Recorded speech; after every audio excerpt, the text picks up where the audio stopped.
ರೈತರಿಗೆ ಒಂದ್ ಕಡೆ ಗುಡ್ ನ್ಯೂಸ್, ಇನ್ನೊಂದು ಕಡೆ ಶಾಕ್ ಎದುರಾಗ್ತಾ ಇದೆ. ರಾಜ್ಯಾದ್ಯಂತ ಮುಂಗಾರು ಪೂರ್ವ ಮಳೆ ಆರ್ಭಟ ಶುರುವಾಗಿರುವಂಥದ್ದು. ಮಳೆ ಬರ್ತಾ ಇದೆ, ಆದರೆ ಕೃಷಿ ಚಟುವಟಿಕೆಗಳಿಗೆ ತೈಲ ಶಾಕ್ ಮುಟ್ತಾ ಇರುವಂಥದ್ದು. ಸೊ ರೈತರ ಪಾಡಿ ಯಾವಾಗಲೂ ಹೀಗೇನೆ ಹೇಳತ್ತಿರೋದು. ಒಂದ್ ಕಡೆ ಗುಡ್ ನ್ಯೂಸ್ ಆದ್ರೆ ಮತ್ತೊಂದು ಕಡೆ ಶಾಕಿಂಗ್.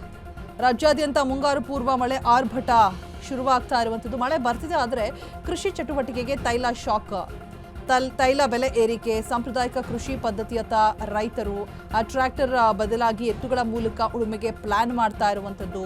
ಸೊ ಕೃಷಿ ಕ್ಷೇತ್ರದ ಮೇಲೂ ಕೂಡ ಪರಿಣಾಮ ಬೀರಿರುವಂತಹ ತೈಲ ಬೆಲೆ ಏರಿಕೆ. ಡೀಸೆಲ್ ದರ ಏರಿಕೆಯಿಂದ ಟ್ರ್ಯಾಕ್ಟರ್ ಬಾಡಿಗೆ ದುಬಾರಿ ಆಗ್ತಾ ಇದೆ. ಕೃಷಿ ವೆಚ್ಚ ತಗ್ಗಿಸೋದಕ್ಕೆ ಮತ್ತೆ ಎತ್ತುಗಳ ಉಳುಮೆಯತ್ತ ರೈತರು ಮುಖ ಮಾಡಿರುವಂಥದ್ದು.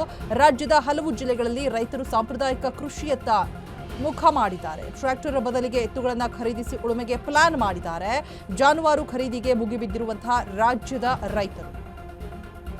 ಬೈದರ್ನ ಔರಾದ್ನಲ್ಲಿ ಜೋಡೆತ್ತುಗಳಿಗೆ ಭರ್ಜರಿ ಡಿಮ್ಯಾಂಡ್ ಕೂಡ ಇದೆ. ಎಪಿಎಂಸಿ ಜಾನುವಾರು ಮಾರುಕಟ್ಟೆ ಎತ್ತುಗಳ ಖರೀದಿ ಕೂಡ ಜೋರಾಗಿದೆ.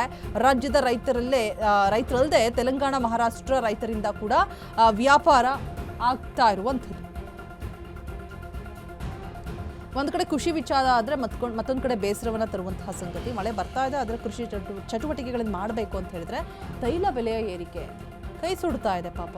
ತೈಲ ಬೆಲೆ ಏರಿಕೆ, ಸಾಂಪ್ರದಾಯಿಕ ಕೃಷಿ ಪದ್ಧತಿಯತ್ತ ರೈತರು ಮುಖ ಮಾಡ್ತಾ ಇರುವಂಥದ್ದು. ಹೌದು, ಅದು ಒಳ್ಳೆಯದೇ, ಬಟ್ ಆದರೆ ಅದೆಲ್ಲ ವ್ಯವಸ್ಥೆ ಮಾಡ್ಕೋಬೇಕಲ್ಲ, ಮತ್ತೆ ಸಿದ್ಧತೆ ಮಾಡ್ಕೋಬೇಕಲ್ಲ. ಎತ್ತುಮೆಗಳ ಮೂಲಕ ಉಳುಮೆಗೆ ಪ್ಲಾನ್ ಮಾಡ್ತಾ ಇದ್ದಾರೆ ಟ್ರ್ಯಾಕ್ಟರ್ನ ಬದಲಾಗಿ.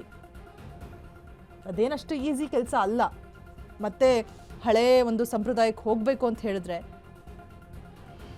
ಡೀಸೆಲ್ ದರ ಏರಿಕೆಯಿಂದಾಗಿ ಟ್ರ್ಯಾಕ್ಟರ್ ಬಾಡಿಗೆ ದುಬಾರಿ ಕೂಡ ಆಗ್ತಾ ಇದೆ. ಬಾಡಿಗೆ ತಗೊಂಡು ಓಡಿಸೋದು ಕೂಡ ಆಗೋದಿಲ್ಲ. ಸೊ ಹಾಗಾಗಿ ಎತ್ತುಗಳಿಂದ ಉಳುಮೆ ಮಾಡೋದಕ್ಕೆ ಆ ಹಳೆ ಸಂಪ್ರದಾಯದ ಪದ್ಧತಿ ಏನಿತ್ತು ಅದನ್ನು ಜಾರಿಗೆ ತರಬೇಕು ಅಂತ ಹೇಳ್ಬಿಟ್ಟು ಸಿದ್ಧತೆಯನ್ನು ಮಾಡ್ಕೊಳ್ತಾ ಇದ್ದಾರಂತೆ.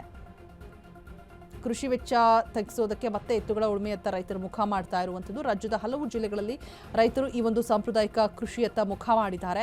ಟ್ರ್ಯಾಕ್ಟರ್ ಬದಲಿಗೆ ಎತ್ತುಗಳನ್ನು ಖರೀದಿ ಮಾಡಿ ಉಳುಮೆಗೆ ಪ್ಲಾನ್ ಮಾಡ್ತಾ ಇರುವಂಥದ್ದು. ಜಾನುವಾರು ಖರೀದಿಗೆ ಮುಗಿಬಿದ್ದಿರುವಂತಹ ರಾಜ್ಯ ರೈತರು. ಬೀದರ್ನ ಔರಾದ್ನಲ್ಲಿ ಜೋಡೆತ್ತುಗಳಿಗೆ ಭರ್ಜರಿ ಡಿಮ್ಯಾಂಡ್ ಕೂಡ ಇದೆ. ಎಪಿಎಂಸಿ ಜಾನುವಾರು ಮಾರುಕಟ್ಟೆ ಎತ್ತುಗಳ ಖರೀದಿ ಕೂಡ ಅಲ್ಲಿ ಜೋರಾಗಿ ನಡೀತಾ ಇದೆ ಒಂದು ಕಡೆ.